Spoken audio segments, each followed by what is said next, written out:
Dustin Pedroia is one of the shortest players in MLB history, but this never stopped him from becoming one of the game's best players. During his 14-year career, he managed to win the Rookie of the Year and MVP award, as well as become a 4-time All-Star, 4-time Gold Glover, and help lift the Red Sox to 2 World Series titles. But he didn't become a fan favorite without any setbacks. He was mocked because of his height, turned away by scouts, and told he would never be more than a utility man at the MLB level. So how did a player no taller than 5'8" outplay everyone? Well, it all began after he secured the starting second base job during spring training of 2007. But for the first month of the regular season, he struggled, managing just a 182 average and 544 OPS in 20 games. Yet while questions arose regarding his performance at the plate, he never second-guessed his ability and kept telling his teammates how he would eventually start hitting. This belief started to pay off as he had an incredible month of May, hitting .415, the highest mark in all of baseball. Additionally, his 1,072 OPS was the 6th highest, only behind some of the game's best players. And finally, his strikeout percentage of 2.7% was tied for the best with Mark Loretta, the guy he replaced in Boston. Pedroia would carry this momentum throughout the following months and continued with his all-out style of play. He showed this on numerous occasions at the plate, with the highlight being his 14-game hit streak stretched between May 19th to June 4th. He also flashed his elite defensive ability, with his most impressive play coming on September 1st against the Baltimore Orioles, in which he robbed Miguel Tejada of a base hit up the middle. Alone, it's nothing more than a web gem you'd see on SportsCenter the following day, but this play kept Clay Buchholz' no-hitter intact. And sure enough, just a few innings later, he had thrown the first no-hitter by a Red Sox rookie. It was moments like these which made Pedroia a fan favorite in just his rookie season, and by the end of the year, he finished with 39 doubles, a .317 average, and an .823 OPS in 139 games. He also struck out just 42 times, giving him the 3rd lowest strikeout percentage in the entire league, but his season wasn't over after game 162, because the Red Sox, who missed the playoffs the previous year after finishing 3rd in the division,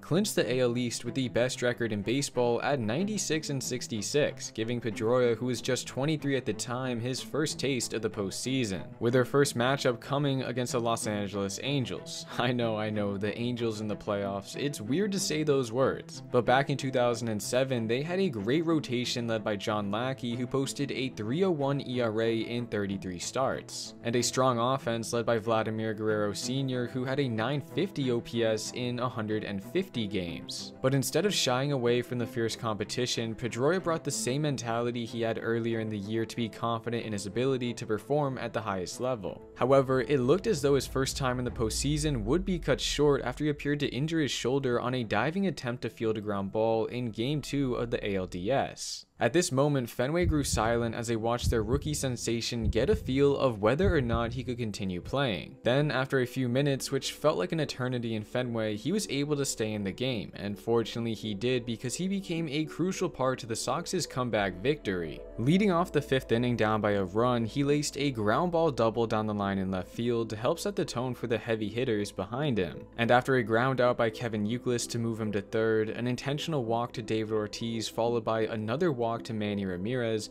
the Sox were threatening, with Mike Lowell at the dish looking to do damage. And on the first pitch he saw, he lifted a fly ball to center field, allowing Pedroia to easily score the game-tying run. This proved to be vital, as the Sox would go on to win Game 2 by a score of 6-3 following a walk-off home run by Manny Ramirez in the bottom of the 9th. Then, after a blowout 9-1 victory in Game 3, the Sox were off to take on the AL Central winners, the at the time Cleveland Indians. But it was much unlike their previous encounter with the Angels, which was relatively smooth sailing. Instead, after taking a 1-0 lead in the series, Cleveland came back and took the next 3 to put the Sox on the ropes. And Pedroia was for the most part shut down, as he only had 3 hits in 16 at-bats, but now with his back against the wall, he showed out. In Game 5, he went 2 for 4, highlighted by his double in the 7th inning on the 8th pitch of his encounter with CC Sabathia, later coming around to score on a Kevin Youkilis triple. Then in Game 6, he continued to be the fire starter for the offense, grounding a single to the second baseman to lead off the game, helping set up JD Drew, who took Roberto Hernandez's pitch to the deepest part of the ballpark to blow the game wide open, a trend they would continue throughout the rest of the contest, this time finishing off Cleveland by a score of 12-2 to set up the infamous Game 7. This was it. The Red Sox were looking to make it back to the World Series for the 2nd time in 4 years, whereas Cleveland was looking for their first appearance since they lost to the Atlanta Braves in 1995. And it was proving to be yet another nail-biting winner-take-all matchup as the Sox's early 3-0 lead was being chiseled away by Cleveland. But with Pedroia up with a man on and 1 out in the bottom of the 7th, he sent Rafael Bentoncourt's 0-1 offering over the monster to extend the Sox's lead to 3 runs. Then in the following inning, now up by 4, he put the game completely out of reach with his bases clearing double to left center field, helping the Sox win Game 7 comfortably 11-2. This was an incredible comeback by the Sox as a whole, but a lot of it stemmed from the success Pedroia had at the plate in the final 3 games, as he went a combined 7 for 13 with a homer, 5 RBIs, and 6 runs scored, but he understood the job wasn't finished. They still had one more team to beat, that being the Colorado Rockies, who seemed destined to hoist their first World Series trophy. But leading off Game 1, Pedroia made it known that they were still the team to beat by sending the second pitch he saw from Jeff Francis over the monster in left center. And after this, the Sox never looked back, needing the minimum 4 games required to sweep the Rockies to win their second World Series title in just 4 years. As for Pedroia, it was as perfect of a rookie season as you could have, managing to not only win the World Series but also the Rookie of the Year award. And afterwards, he had some words to say regarding his journey to MLB. Everyone doubted me at every level I've been to, saying I'm too small, I'm not fast enough, my arm's not strong enough. There's a lot of people that have stuck by me and knew deep down in that there's something about me that makes me a winning baseball player. His winning mentality became even more apparent when it was revealed following the World Series that he had a cracked hamate bone in his left wrist for the final month of the season, including the playoffs. But despite this, his production never halted. In the final month of the regular season, he hit .302 with 10 extra base hits. And in the playoffs, he hit .283 with an .832 OPS. This gave all the more excitement to his 2008 season, because if he could produce at that level while injured,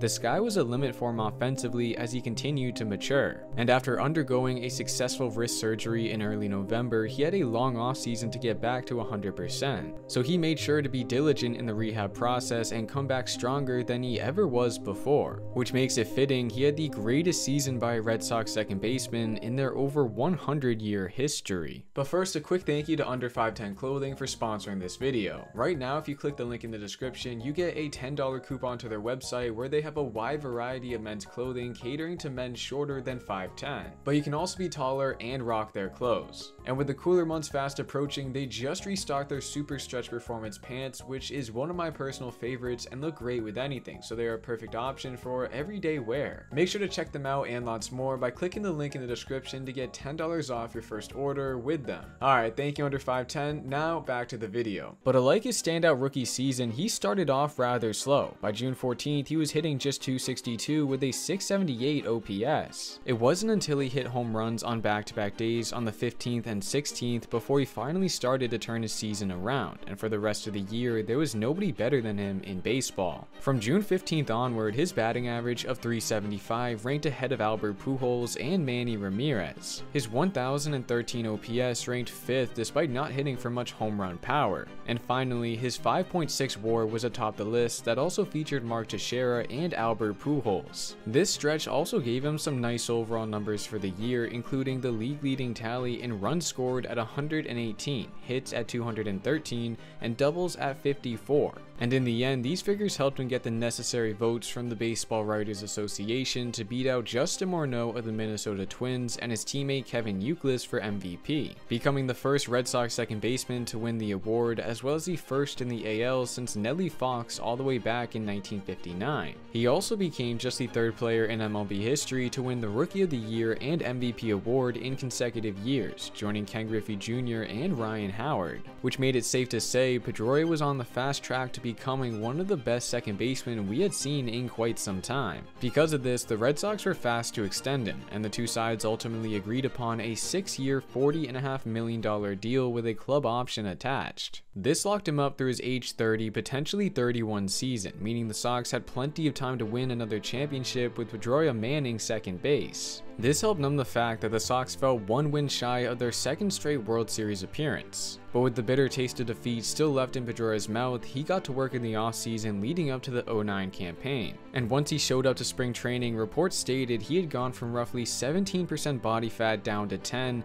in hopes of becoming even more of a weapon. And while this didn't help him improved from his MVP campaign, he still managed to lead the league in runs scored at 115, managed over 60 extra base hits, and a 110 OPS plus. On top of this, his defense continued to rank amongst the elite in the game. In terms of ultimate zone rating per 150 attempts, which is a stat that compares the event that actually happened, whether it be a hit, out, or error, to data on similarly hit balls in the past to determine how much better or worse the fielder did than the average player, Pedroia ranked 4th best among second basemen, only behind some of the game's most elite defenders. So with both sides of the ball considered, it should be no surprise he ranked 4th in terms of WAR among second basemen at 5.6. His efforts once again helped the Sox make the playoffs, where they faced the Angels in the ALDS, but unlike the past 2 years where the Sox were easily able to brush past them, the Angels finally got their revenge, winning the series in just 3 games. It was a disappointing finish to the season for the Sox as they were geared up for another deep postseason run, but with many stars returning the following year, their priorities shifted to the start of the new season. And for the first time in his career, Pedroia didn't struggle in the early months. Through June 25th, he had a .292 average and an .871 OPS. He also produced his best single game performance of his career against the Colorado Rockies on June 24th, in which he opened the scoring for the Sox with his solo shot in the top of the 4th inning to cut the deficit to just 1 run. Then in the 8th inning, now ahead 9-8, he sent his second ball over the fence to extend the Sox's lead to 3. But after their closer blew the lead in the bottom of the 9th, Pedroia was tasked once again to come in and save the day, which is precisely what he did as he finished off his hat-trick of homers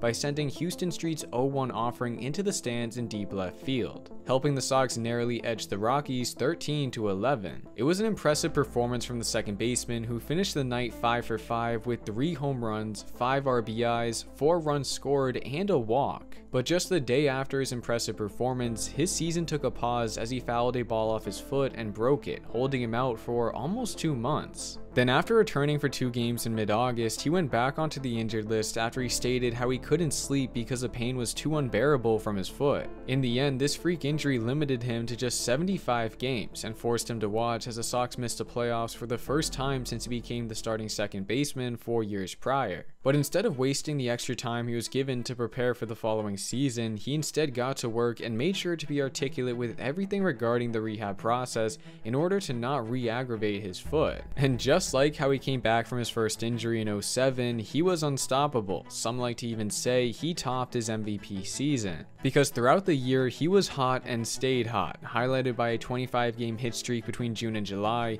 in which he posted 9 homers, 9 doubles, and a .404 average. It was stretches like this which helped him post the highest home run and RBI totals of his career, which was beneficial because the Sox elected to use him as a cleanup hitter in 25 games, something that was pretty cool to see, because it's not often that a 5'8", 170-pound ball player bats 4th, especially judging how the Sox posted traditional cleanup hitters such as Kevin Youkilis and David Ortiz, but it worked. In the 25 games he spent in this position, he knocked in 21 runs and hit .347 with a .979 OPS, helping the Sox to a 14-11 record in these games. And following a 12-7 victory over the Texas Rangers on September 3rd, they were just a half game back of the division leaders in New York Yankees and 9 games ahead of the Tampa Bay Rays for the wild card spot. It was impossible to miss the playoffs at this point. After all, no team in MLB history had ever missed the postseason after leading by 9 games in September. However, over the next few weeks, the Sox started to crumble, and entering the final game of the season, they were tied with the Rays. But they could still punch their ticket into the playoffs with a win against the Orioles, something that looked likely as Dustin Pedroia's solo home run in the top of the 5th inning to give the Sox a 1-run advantage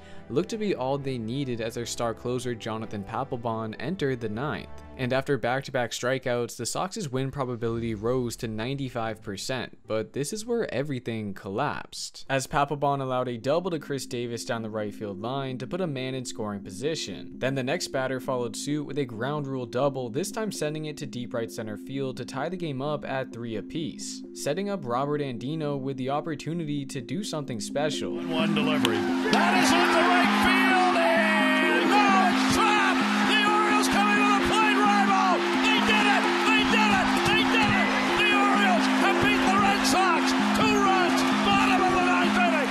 Despite this loss, it was still possible for the Sox to advance through a Game 163 tiebreaker. All they needed was the Yankees to beat the Rays. But just a few minutes after the Orioles walked off the Sox, the Rays capped off their 7-0 comeback with a walk-off solo homer by Evan Longoria in the 12th inning. This was a tragic finish for the Sox, who were hoping to make up for missing the playoffs the previous season. And they were built for October. They had star pitchers such as Josh Beckett, John Lester, and Clay Buchholz, as well as elite bats in David Ortiz, Adrian Gonzalez, and of course Dustin Pedroia, who had some words to say following his team's historic collapse. I'm devastated, I'm heartbroken. To play hard for 161 games like we have and have it end like this, it should not have gone down to the last game of the season to decide if we were going to the postseason. And this wasn't the only loss the Sox had in 2011, as they also parted ways with legendary manager Terry Francona, with Bobby Valentine filling the role. This was a huge moment in Red Sox history, as Francona had become a living legend for the club by helping end the curse of the Bambino. But now entering the 2012 season with a new manager, the Sox look to bounce back after the difficult end of their season by relying on the stars already on their roster. This meant Pedroia was thrusted into a far more important position than ever, and while he did regress in most offensive categories,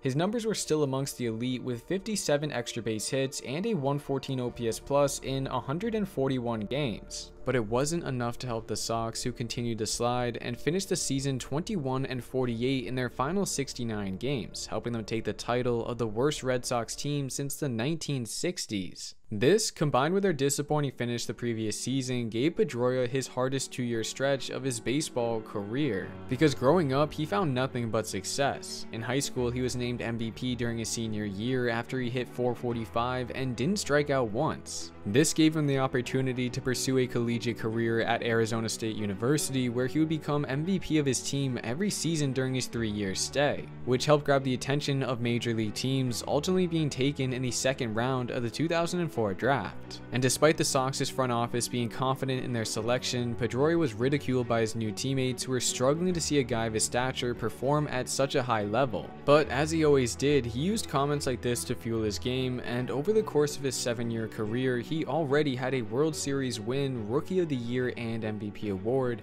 as well as 3 All-Star games, 2 Gold Gloves, and a Silver Slugger. But despite this, he couldn't bear the fact that he wasn't helping his team succeed, which is why entering the 2013 season, he was determined to help get the Sox back on a winning track.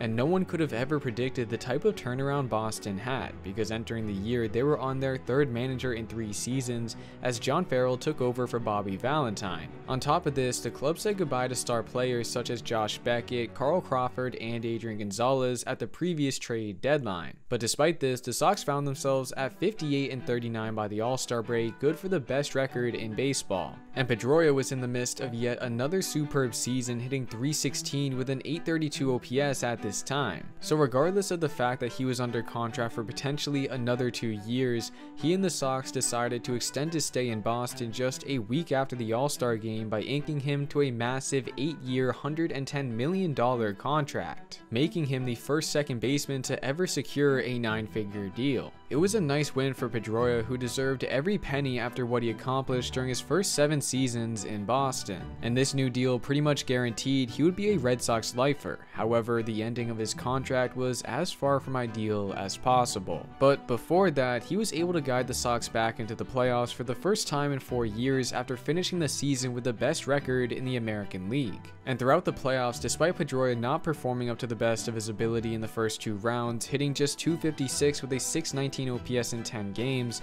the Sox still managed to reach the World Series, where the announcers had a few words to say about Pedroia prior to his first at-bat. The former AL MVP, certainly a hero to the vertically challenged and to everybody who's a member of Red Sox Nation. A bit strange to throw in vertically challenged after praising him for his MVP season, but I digress, because he went on to become a catalyst in the World Series, managing to get on base 6 times and score 5 runs in the first 5 games. And while he did go hitless in Game 6, the rest of the Sox lineup had his back and managed to touch up the Cardinals for 6 runs, which was all the pitching staff needed to shut the door for their 3rd World Series title since the turn of the century. An incredible accomplishment for the Sox, who most thought were destined to finish last place in the AL East. This also helped Pedroia's resume for the Hall of Fame, now with 2 World Series rings, and in terms of WAR, his 38 figure through his age 29 season ranked 13th best among second basemen in MLB history, ahead of Hall of Famers such as Ryne Sandberg, Tony Lazzeri, and Craig Biggio.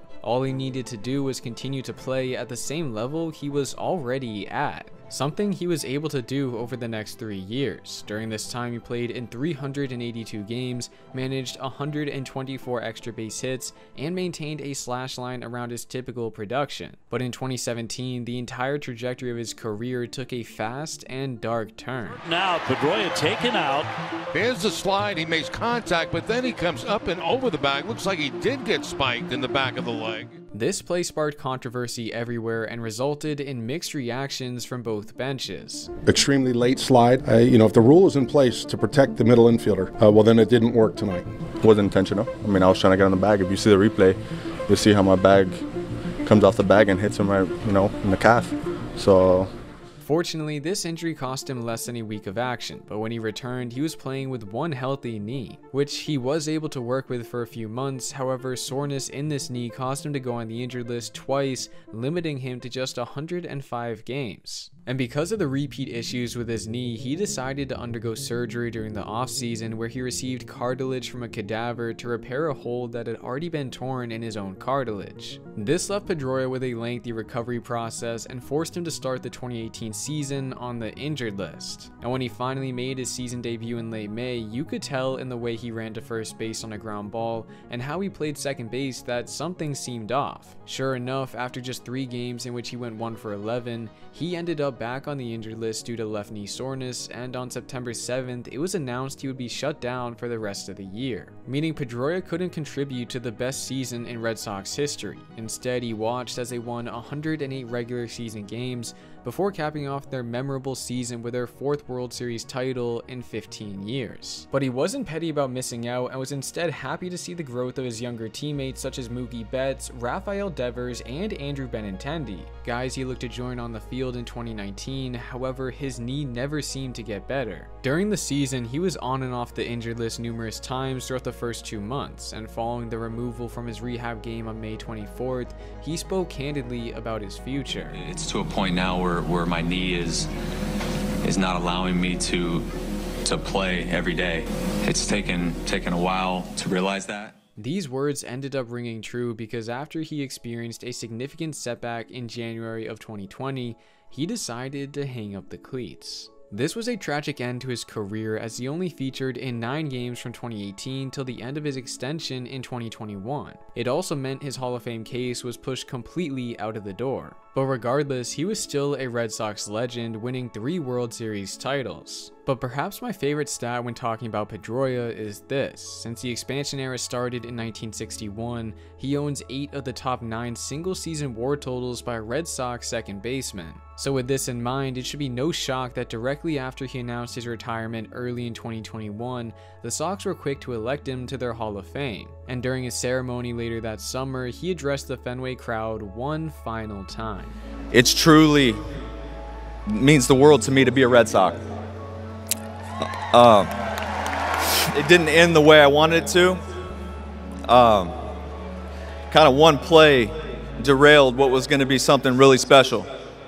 He's right. Who knows what would have happened if he never got injured? I'd like to think we would be talking about his name as a soon-to-be Hall of Famer. But regardless, he is still a Red Sox legend and an inspiration to athletes everywhere by defying the odds and carving out an incredible 14-year MLB career. And when he was hurt during the latter part, at least his teammates had his back by striking out the man who ended his career to win the World Series.